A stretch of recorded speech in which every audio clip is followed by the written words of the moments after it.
Assalamualaikum warahmatullahi wabarakatuh. Perkenalkan, nama saya Oktavia Rora. Instansi tempat saya bekerja yaitu di SMP Negeri 1 Sungai Selan.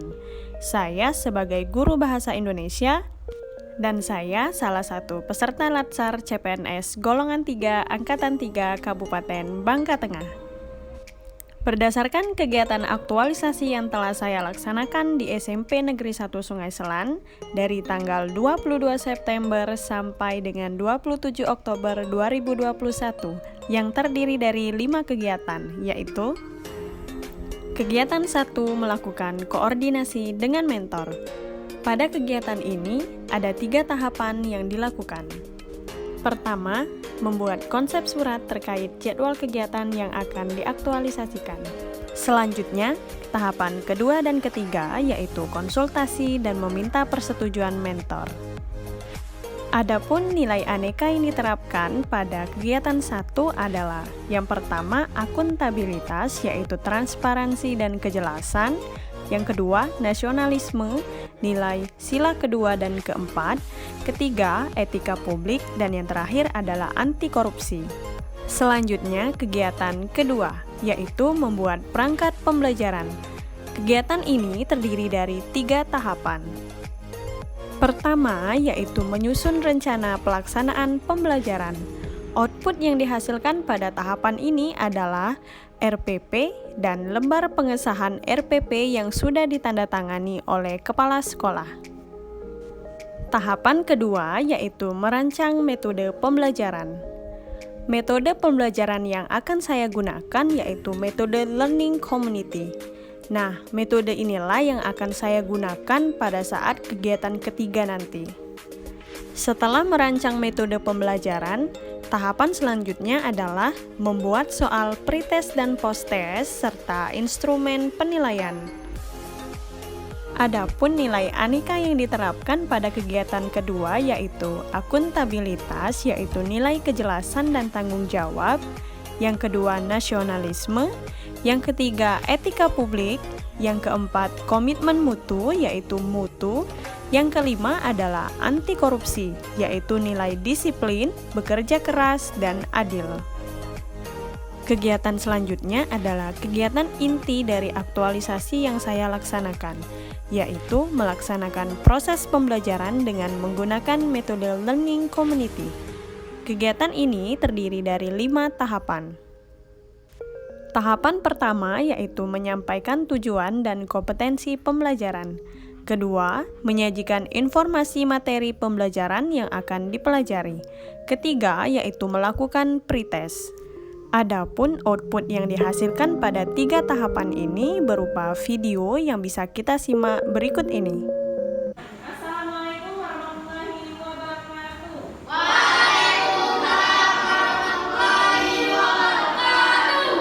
Oke, mantap. Apa kabar anak-anak? Baik. Sehat-sehat ya? Semangat belajar? Oke, semangat ya. Hari ini kita akan belajar mengenai menulis teks berita.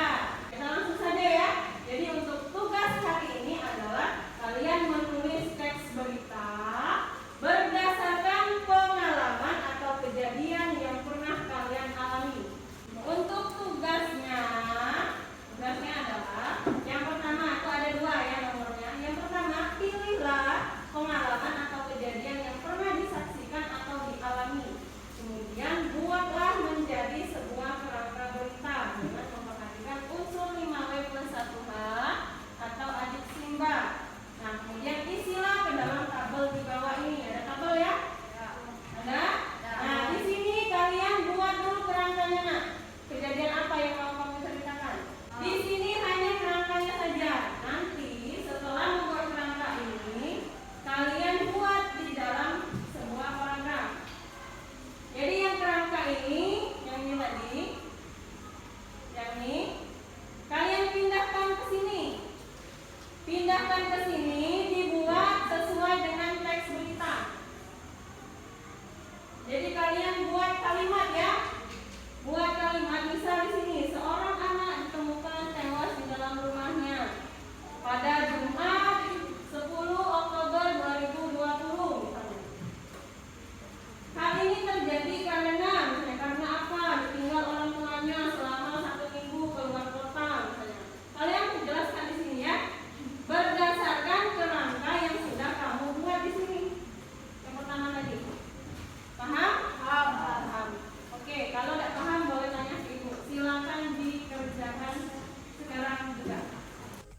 Adapun output atau hasil dari 3 tahapan tadi berupa video dan foto pelaksanaan serta hasil pretest. Setelah melakukan pretest, pertemuan selanjutnya saya melakukan tahapan menerapkan metode learning community dalam pembelajaran menulis teks berita. Metode yang saya terapkan ini menuntut peserta didik untuk saling bertukar informasi tentang pengalaman atau kejadian yang pernah mereka alami atau mereka lihat sendiri. Sebelum melakukan proses ini, peserta didik saya berikan materi penguatan berupa pengertian teks berita, unsur 5W plus 1H atau adik Simba, struktur dan kaidah kebahasaan teks berita.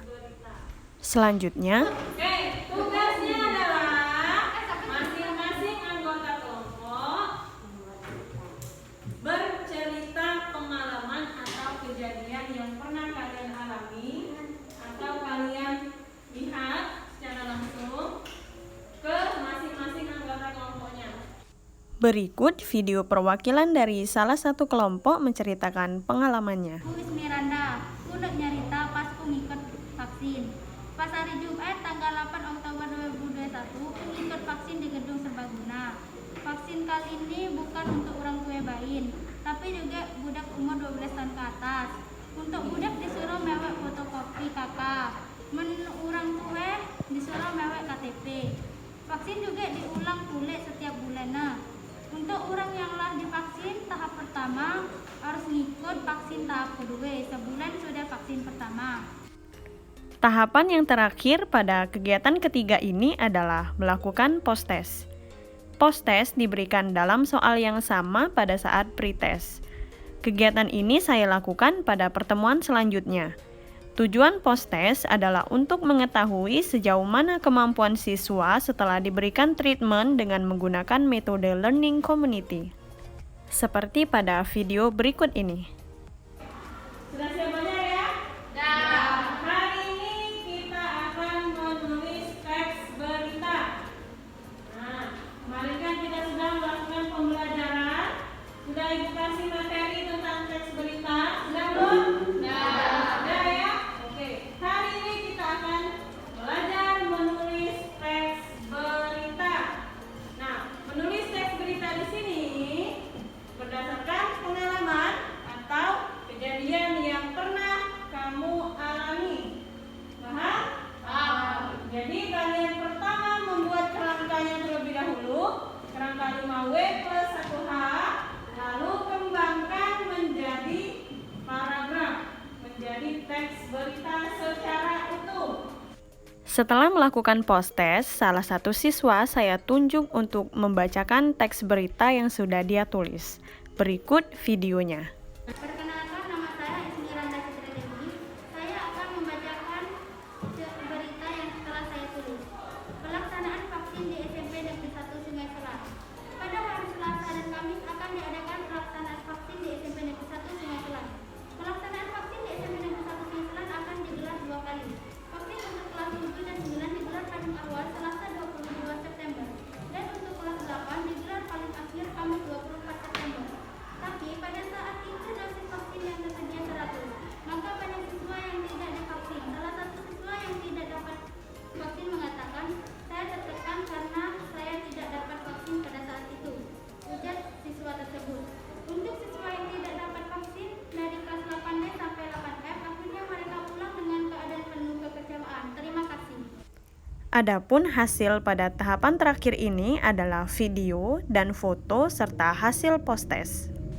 Adapun nilai aneka yang diterapkan pada kegiatan ketiga ini, yang pertama adalah akuntabilitas, yaitu nilai kejelasan, transparansi, dan tanggung jawab. Kedua, nasionalisme, yaitu nilai sila kedua dan kelima. Ketiga, etika publik. Keempat, komitmen mutu, yaitu mutu dan efektif.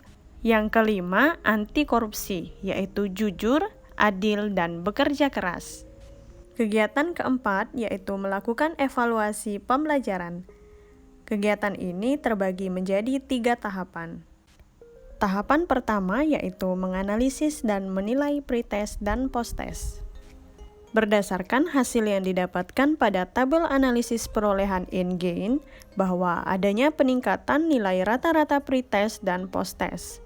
Sehingga dapat disimpulkan bahwa setelah proses pembelajaran dengan menggunakan metode pembelajaran learning community, adanya peningkatan nilai rata-rata pretest sebesar 71,61% menjadi nilai rata-rata post-test sebesar 89,75%. Dari presentasi capaian hasil yang diperoleh, didapatkan kenaikan sebesar 63,47%. Dapat disimpulkan bahwa metode yang diterapkan dinilai cukup efektif dalam meningkatkan kemampuan menulis teks berita peserta didik di SMP Negeri 1 Sungai Selan. Tahapan kedua yaitu membuat kesimpulan terhadap pembelajaran. Kegiatan ini dilakukan setelah mengetahui hasil yang didapatkan pada saat menilai dan menganalisis hasil tulisan yang telah peserta didik buat, kemudian disampaikan kepada peserta didik. Tahapan yang terakhir yaitu menyampaikan laporan hasil belajar kepada mentor. Hasil yang disampaikan berdasarkan data yang akurat. Dan tak lupa juga saya menggunakan bahasa yang santun pada saat menyampaikan hasilnya kepada mentor. Adapun nilai aneka yang diterapkan pada kegiatan keempat adalah yang pertama, akuntabilitas yaitu profesional dan kejelasan. Selanjutnya, etika publik. Yang ketiga adalah komitmen mutu yaitu mutu dan efisien. Yang keempat, anti korupsi yaitu jujur. Kegiatan kelima yaitu menyusun laporan aktualisasi. Kegiatan ini terbagi menjadi 2 tahapan, yaitu menyiapkan dokumen dan foto aktualisasi, yang kedua, membuat laporan aktualisasi. Output yang dihasilkan pada tahapan kegiatan ini adalah foto pelaksanaan kegiatan kedua tahapan tersebut. Adapun nilai aneka yang diterapkan pada kegiatan kelima ini adalah yang pertama akuntabilitas, yaitu tanggung jawab dan kejelasan. Yang kedua yaitu nasionalisme, yang ketiga etika publik, yang keempat anti korupsi yaitu jujur dan disiplin. Nah, itulah 5 kegiatan yang telah saya aktualisasikan. Terima kasih. Wassalamualaikum warahmatullahi wabarakatuh.